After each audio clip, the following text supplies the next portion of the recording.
Rise and shine, Mr. Freeman. Rise and shine. Not that I wish to imply you have been sleeping on the job. No one is more deserving of a rest, and all the effort in the world would have gone to waste until... well, let's just say your hour has come again.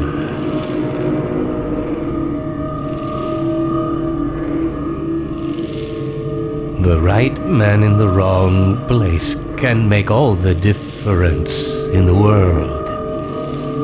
So wake up, Mr. Freeman. Wake up and smell the ashes.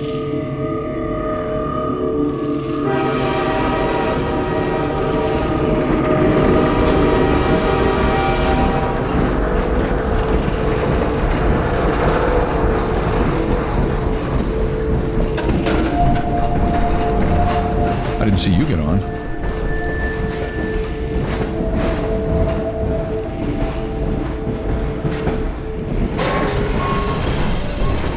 I'm Gabe Newell, and welcome back to Half-Life 2.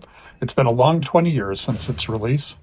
In this anniversary update, we've tried to respond to as many of the community's requests as possible.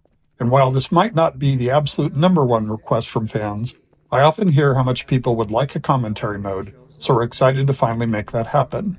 Not only was it a challenge to remember many of the details of Half-Life 2's development, but it's not easy to crack open decades-old computer code and wonder what the hell you were thinking way back then. Along with the dev commentary, we've cleaned up a bunch of old bugs and tried to leave things in better shape than we found them. And at least this time, we had the luxury of knowing how things turned out in the end. To listen to a commentary node, put your crosshair over the floating commentary symbol and press your use key. To stop a commentary node, put your crosshair over the rotating node and press the use key again. And please, let me know what you think.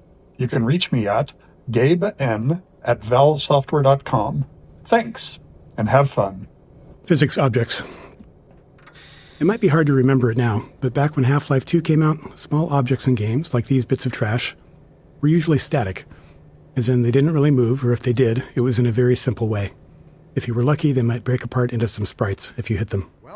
One of the goals for this initial train station section was to really make it clear to players that these kinds of things were properly, physically, actually being simulated in Half-Life 2.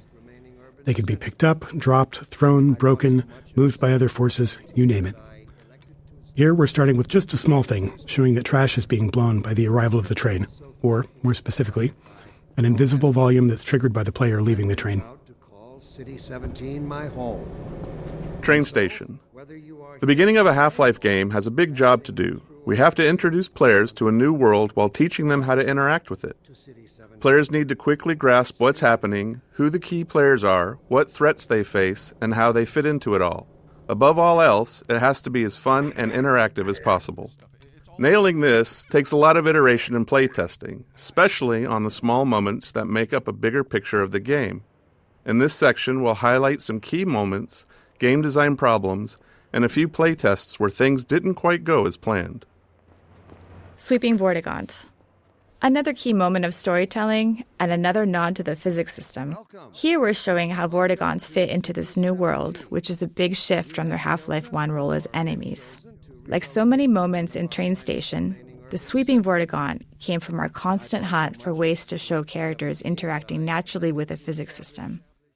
Why just tell players Vortigaunts are friendly now, when you can show one casually sweeping the floor and knocking around some simulated objects? Nothing signals, hey, don't shoot me this time around, like someone willing to tidy up. Passing through on your way to parts unknown. Welcome to City 17. Baggage 1017 at